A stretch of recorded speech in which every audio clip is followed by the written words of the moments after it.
কিনি, মানে পুরো 1 মাসের মুরগি এবং গরুর মাংস কিনে রেখেছিলাম। যদিও আমার মনে হচ্ছে যে এই মাসে আরো মুরগির মাংস বা গরুর মাংস কিনতে হবে আমাদের। বাজারটা যা সবকিছু শেষে এখন হচ্ছে আমরা একটু লাঞ্চ বা হচ্ছে আপনার ব্রেকফাস্ট যেটাই বলেন না কেন, ব্রাঞ্চ এটা করছিলাম, কারণ আমরা সকাল সকাল খুব ক্ষুধার্ত ছিলাম। তারপর বাসায় আসার পর সামিউল তার কাজে চলে যায় এবং আমি এখন সবকিছু গুছিয়ে রাখবো, আমার যত জিনিসপত্র আছে সবগুলো।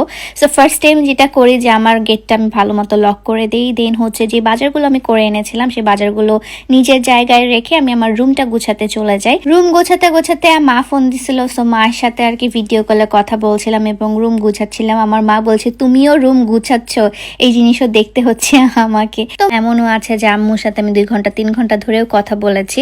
শুধু আমার মায়ের সাথে না, আমি আমার শাশুড়ির সাথেও এভাবে 2-3 ঘন্টা ধরে কথা বলি। শ্বশুর শাশুড়ি আসলে ক্যামেরার সামনে আসতে পছন্দ করে না, দ্যাটস ওয়াই তাদেরকে ক্যামেরার সামনে নেই না। দ্যাট মিনস এটা না যে আমার তার সাথে রিলেশন খারাপ, অনেকে তো এটা ভাবেন আপনারা।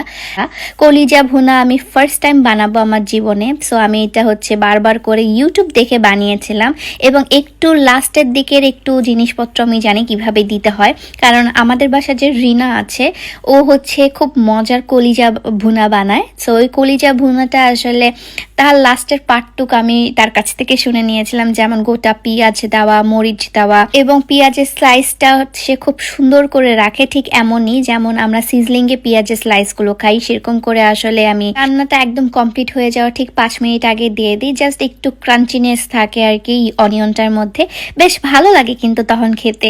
সো আমি এটা চিন্তাই করে রেখেছিলাম যখন রান্না করছিলাম যে আমি এভাবে আসলে পেঁয়াজের ফাড়গুলো দিল।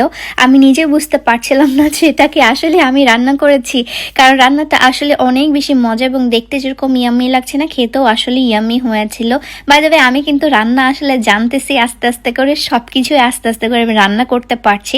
তারপরের দিনে ভিডিওতে চলে যায়। তারপরের দিনই হচ্ছে আমি একটু বের হয়েছিলাম আমার এক ফ্রেন্ডের সাথে, আমার একটা নতুন ফ্রেন্ড হয়েছে, সো তার সাথে আসলে দেখা করতে যাচ্ছিলাম আমি সেন্ট্রালে। এবং গেস হোয়াট, আমার এই নতুন ফ্রেন্ডটা হচ্ছে বরিশালের। সো বরিশাল থেকে কে কে আপনারা ভিডিওটা দেখছেন অবশ্যই আমাকে কমেন্ট করে জানাবেন। এবং সেই দিন হচ্ছে মেট্রো মানে লেট হচ্ছিল অনেক বেশি, ক্যান্সেলের উপর ক্যান্সেল হতেই ছিল কারণ টেকনিক্যাল ইস্যু ছিল অনেক বেশি। তো আমি দাঁড়িয়ে দাঁড়িয়ে ওয়েট করছিলাম কতক্ষণ লাগবে, ওইদিকে সে ওয়েট করছে আমার জন্য। তো বারবার আমি তাকে ফোন দিয়ে বলছিলাম যে শোনো তুমি কিন্তু যেও না, আমি আসতেছি। তো সেন্ট্রালে যাওয়ার পর তো তার সাথে আমার মিট হয়ে গেল আলহামদুলিল্লাহ। আমরা অনেকক্ষণ ধরে অনেক গল্প করেছি, বেশ ভালোই, কারণ তারও এখানে কেউ নেই আমারও কেউ নেই এবং সেও কোনো কাজ করে না আমিও কাজ করি না। সো আমরা ভাবছি যে আমরা ডেলি এখন বের হব এবং সেও নতুন, তারও 5-6 মাস হয়েছে নেদারল্যান্ডে আসার, আমারও সেম। এবং আমাদের পরিচয় হচ্ছে ইনস্টাগ্রাম থেকে হয়েছিল। মেইনলি হচ্ছে একটা শপিং মল যেখানে হচ্ছে আপনার সব হাই এন্ড ব্র্যান্ডগুলো থাকে এবং ওখানে গিয়ে দেখা হয়ে গেল আবিদ ভাই এবং আপুর সাথে। তারা ওখানে এসেছিল এবং আমিও গিয়েছি, হুট করে আমাদের দেখা হয়ে গিয়েছিল এবং এরই মাঝে হচ্ছে সামিউলও চলে আসতেছিল, সেও কাজে গিয়েছিল, কাজ থেকে এসেছিল। তো সেও ভাইয়াদেরকে দেখে অবাক হয়েছিল যে ভাইয়া সাডেনলি দেখা হয়ে গেল। সো দেখা হয়ে আমরা আর খাওয়া দাওয়া না করে থাকি বলেন, আমরা সবগুলোই হচ্ছে ওখানে পেতুক। সো আমরা একটু খাওয়া দাওয়া করতে গেলাম, অনেকদিন পর ওক খেয়েছি সেদিন। সো ওকটা না খেলে কি হয় বলেন, আমার তো ওক অনেক বেশি পছন্দের এবং ভাইয়া ট্রিট দিয়েছে আমাদেরকে। আমার ময়শ্চারাইজার এবং সিরাম আসলে শেষ হয়ে গিয়েছিল, কিন্তু এরই মাঝে হচ্ছে কোচের একটা ব্যাগ দেখি এবং আমি দেখে ওটা রেখে দিয়েছিলাম। সামিউল বুঝতে পেরেছিল যে আমার এটা পছন্দ হয়েছে অনেক, সো সে আমাকে আসলে এটা গিফট করে। কোচের ব্যাগের অনেক প্রাইস থাকার কারণে আমি কখনো কোচের ব্যাগ নেইনি, বাট আমার অনেক ইচ্ছা ছিল যে আমি একটা কোচের ব্যাগ নিব। আমি সামিউলকেও বলতাম যে আমার সব ব্র্যান্ডই যেগুলো আমি অ্যাফোর্ড করতে পারি সেগুলো আছে, এখন হচ্ছে হাই এন্ড ব্র্যান্ড একটা ব্যাগ হলে ভালোই হয়। সো সে বললো যে আচ্ছা ঠিক আছে, তোমাকে একটা পছন্দের ব্যাগই কিনে দিচ্ছি, হারমেস তো কিনে দিতে পারবো না, চলো তোমাকে কোচই কিনে দিচ্ছি। সো সে আমাকে একটা কোচের ব্যাগও গিফট করে এবং এটা আমার কাবার্ডের মধ্যে সবচেয়ে মোস্ট এক্সপেন্সিভ একটা ব্যাগ। এবং এই তো বাসায় চলে আসি, বাসায় এসে একটু ড্রেস চেঞ্জ করি।